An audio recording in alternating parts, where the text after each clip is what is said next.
Hello दोस्तों, राधे राधे। आइए जानते हैं कृष्ण की 4 दुर्लभ कहानियाँ। यहाँ हम आपको सुना रहे हैं कृष्ण के जीवन की ऐसी 4 कहानियाँ जो बहुत ही दुर्लभ हैं। जाने कि कैसे दुर्योधन की पत्नी कृष्ण भक्त हो गई, कैसे कृष्ण ने सत्यभामा के घमंड को ठीक किया, कृष्ण का सिरदर्द कैसे अजीब ढंग से गायब हो गया और कृष्ण ने अपने एक भक्त को उसके हाल पर ही क्यों छोड़ दिया। दुर्योधन की पत्नी का कृष्ण भक्त हो जाना। दुर्योधन ने एक षड्यंत्र रचा जिससे कृष्ण को नशे की हालत में लाकर कोई वादा करा लिया जाए। उसने सभी तरह की व्यवस्थाएं की और इस बात का खास ख्याल रखा कि भोज में कुछ अच्छी मात्रा में शराब भी हो। दुर्योधन के दोस्त भी आए और सभी ने इतनी शराब पी कि वे सब नशे में धुत हो गए, पर कृष्ण ने अपने आप को शांत रखा और वे हर किसी को खुश करते रहे। इस सारे हंगामे में भानुमति ने भी कुछ ज़्यादा ही पी ली, जितनी वो पी सकती थी उससे भी ज़्यादा। वो एक युवा लड़की थी और उसे इन चीज़ों की आदत नहीं थी, तो वो नशे में बहकने लगी। कुछ समय बाद सभी लोग बहकने लगे और चीज़ें काबू से बाहर जाने लगीं। भानुमति अपने पर काबू खो बैठी। वो कृष्ण से लिपट गई और उनके लिए अपनी इच्छा प्रकट करने लगी। कृष्ण ने उसे किसी शिशु की तरह संभाला और वे समझ गए थे कि स्थिति खराब हो चुकी थी। वे समझ गए थे कि भानुमति अगर कुछ गलत कर बैठी तो बाद में संभाल नहीं पाएगी और हस्तिनापुर की रानी का गौरव कलंकित हो जाएगा। इसलिए कृष्ण उसको उठाकर महल के अंदर ले गए और उसकी सास गांधारी के कक्ष में जाकर उनके हवाले कर दिया। अगले दिन सुबह जब भानुमति को पता चला तो वो कृष्ण के प्रति सम्मान और कृतज्ञता से भर गई। उन्होंने उसे बचा लिया था, तब से वो कृष्ण भक्त बन गई। कृष्ण की घमंडी पत्नी। सत्यभामा कृष्ण की दूसरी पत्नी थी। वो एक बहुत ही घमंडी स्त्री थी। उनका ये मानना था कि वो सबसे सुंदर और सबसे अमीर स्त्री थी, क्योंकि उनके पिता एक बहुत ही धनवान व्यक्ति थे। सत्यभामा जितने और जो रत्न और आभूषण संपत्ति चाहती थी वो सब उनके पास थे। स्वाभाविक रूप से घमंड उसकी एक बड़ी समस्या थी। एक बार कृष्ण के जन्म दिवस के अवसर पर सत्यभामा ने सोचा कि जो सबको दिखाएगी कि वो कृष्ण को कितना प्यार करती थी, तो उसने तय किया कि वो कृष्ण के वजन जितना सोना शहर में बांटेगी। एक बार कृष्ण के वजन जितना सोना शहर के लोगों में बांटेगी। इसे तूला भार कहते हैं। ये मंदिरों में होता है। लोग एक बड़ी तराजू में अपने वजन के बराबर का मक्खन, घी या चावल कुछ और रखकर वो चीज़ें लोगों में बांटते हैं। चावल, नमक, दाल या सोना या कुछ भी आप दे सकते हैं जो देना चाहें। यह प्राचीन परंपरा हमारी संस्कृति का एक हिस्सा है। सत्यभामा ने तूलाभार की व्यवस्था की। लोग बहुत प्रभावित हुए, पर कृष्ण पर इन बातों का कोई असर नहीं हुआ। वे जाकर तराजू के एक पलड़े पर बैठ गए।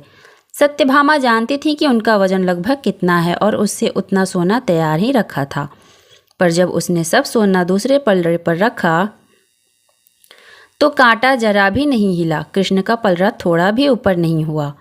ऐसा ही कुछ तब हुआ जब कृष्ण एक शिशु थे। एक राक्षस आकर उन्हें ले जाने लगा। तब कृष्ण ने अपना वजन इतना बढ़ा लिया कि राक्षस वहीं गिर पड़ा और कृष्ण ने उसके ऊपर बैठकर उसे कुचलकर मार डाला। क्रिया योग में एक ऐसा तरीका है जिससे कई योगी अपना वजन बढ़ा या घटा सकते हैं। ऐसी बहुत सी कहानियां हैं कि ऐसे योगी भी थे जो पहाड़ की तरह भारी हो जाते थे। तो इस बार भी कृष्ण अपना वजन बढ़ाकर तराजू में बैठ गए। सत्यभामा ने उतना सोना दूसरे पलड़े पर रख दिया था जितना उनके हिसाब से कृष्ण के वजन के बराबर था, पर कुछ हुआ ही नहीं। तब तक शहर के सभी लोग ये घटना देखने के लिए आ गए थे। तब उसने अपने नौकरों से वो सभी गहने मंगवाए जो उनके पास थे। एक के बाद एक वो गहने डालती जा रही थी और सोच रही थी कि काम हो जाएगा, पर कुछ नहीं हुआ। तब उसने वो सब कुछ भी रख दिया जो उसके पास था, पर पलड़ा जरा भी ना हिला। वो रोने लगी क्योंकि ये सब उनके लिए बहुत शर्मजनक था। सारा शहर देख रहा था उसके पास पर्याप्त सोना नहीं था, जो हमेशा अपनी संपत्ति के बारे में इतनी घमंड करती थी। उसके पास पर्याप्त सोना नहीं था और उसे समझ नहीं आ रहा था कि वो क्या करे। तब उसने रुक्मणी की ओर देखा जिससे वो बहुत जलती थीं और हमेशा परेशान रहती थीं। उसने रुक्मणी से पूछा, अब मैं क्या करूं, क्योंकि ये बात सिर्फ मेरे लिए ही नहीं पर तुम्हारे और हम सब के लिए भी बहुत शर्मजनक है। मैं क्या करूं? तब रुक्मणी बाहर गईं और तुलसी के पौधे के 3 पत्ते उठा लाईं। जैसे ही तुलसी के वे पत्ते उसने तराजू के दूसरे पल्ले पर रखा, कृष्ण का पलड़ा तुरंत ही ऊपर आ गया। कृष्ण का अर्धभक्त। खाने के बीच में ही कृष्ण अचानक उठ खड़े हुए थे और हाथ धोए बिना ही दरवाजे की ओर दौड़ने लगे। सत्यभामा अवाक रह गईं और बोली, अरे ये क्या?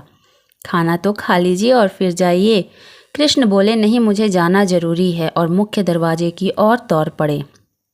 पर अचानक वे वापस मुड़े और खाना खाने बैठ गए। तब सत्यभामा ने पूछा, आप इस तरह क्यों दौड़ पड़े और क्यों वापस आ गए? ये सब क्या है? कृष्ण ने जवाब दिया, मेरा एक भक्त जंगल में बैठा था, उसके जीवन प्राण ही कृष्ण कृष्ण हो गए थे। मैंने एक भूखे बाघ को उसकी ओर आते देखा तो मुझे जाना पड़ा। मैं दरवाजे तक पहुंचा ही था कि उस बेवकूफ़ ने पत्थर उठा लिया और मैं वापस आ गया। अब उसे अपने आप ही अपनी परिस्थिति संभलने दो। कृष्ण का सिर दर्द। रुक्मणी आई और पूछने लगी, नाथ, आपको क्या हो गया है? क्या बात है? आप उत्सव में शामिल क्यों नहीं हो रहे हैं? कृष्ण बोले, मुझे सिर दर्द है। हमें नहीं मालूम उनको वास्तव में सिर दर्द था या नहीं। हो सकता है वाकई हो। ये भी संभव था कि वे नाटक कर रहे हों। उनमें वो योग्यता भी थी। कृष्ण बोले, कोई जो मुझे वाकई में प्यार करता हो वो अपने पैर की धूल अगर मेरे सिर पर मल दे तो मैं ठीक हो जाऊंगा। रुक्मणी बोली, हमें वैद्यों को बुलाना चाहिए। तो वैद्य आए। उन्होंने हर तरह की दवाइयाँ दी। कृष्ण बोले, नहीं, ये सब मुझ पर असर नहीं करेंगी। लोगों ने पूछा, तो हम क्या करें? तब तक बहुत सारे लोग इकट्ठा हो गए थे। सत्यभामा आई, नारद आए, हर कोई परेशान था। क्या हो गया है? क्या हुआ है? कृष्ण को सिर दर्द है, हम उन्हें ठीक करने के लिए क्या करें? कृष्ण बोले, कोई जो मुझे वाकई में प्यार करता हो वो अपने पैर की धूल अगर मेरे सिर पर मल दे तो मैं ठीक हो जाऊंगा। सत्यभामा बोली, ये क्या बात हुई? मैं आपसे बहुत प्यार करती हूँ पर यह नहीं हो सकता। मैं अपने पैरों की धूल लेकर आपके सिर पर लगाऊं? हम ऐसा काम नहीं कर सकते। रुक्मणी रो रही थी, हम ये कैसे कर सकते हैं? ये तो आपका अनादर होगा, अपमान होगा। हम ये नहीं कर सकते। नारद भी पीछे हट गए। मैं ऐसा कुछ नहीं करना चाहता। आप स्वयं भगवान हैं। मुझे नहीं मालूम कि इससे क्या रहस्य है। पता नहीं इसमें कौन सा जाल होगा। मैं अपने पैरों की धूल आपके सिर पर रखूँगा तो हमेशा नरक की आग में जलूँगा। मैं ऐसा कोई काम नहीं करना चाहता। चारों ओर बात फैल गई। हर कोई सकते में था। हम ये काम नहीं कर सकते। हम सब उन्हें बहुत प्यार करते पर ऐसा करके हम नरक में जाना नहीं चाहते। उत्सव मनाने के लिए लोग कृष्ण का इंतजार कर रहे थे पर कृष्ण अपना सिरदर्द लेकर बैठे थे। फिर ये बात वृंदावन तक पहुंची। गोपियों को मालूम पड़ा कि कृष्ण को सिरदर्द है। तब राधा ने अपनी साड़ी का पल्लू फाड़कर जमीन पर बिछा दिया और सब गोपियों को उस पर नाचने लगी। उन्होंने फिर वो पल्लू नारद को देकर कहा, ले जाइए, कृष्ण के सिर पर बांध दीजिए। नारद वो धूल पर पल्लू ले आए और कृष्ण के सिर पर बांध दिया। कृष्ण का सिर दर्द तुरंत ठीक हो गया। कृष्ण ने हमेशा स्पष्ट रूप से बताया कि उनके लिए कौन सी चीज़ सबसे ज़्यादा महत्वपूर्ण थी। हालांकि वे राजाओं के साथ घूमते थे पर उन्हें बहुत से राज्य भेंट किए गए पर उन्होंने वो नहीं लिए। उनके लिए ही सच्चा निस्वार्थ सरल प्रेम ही महत्वपूर्ण था। बोलिए राधे राधे।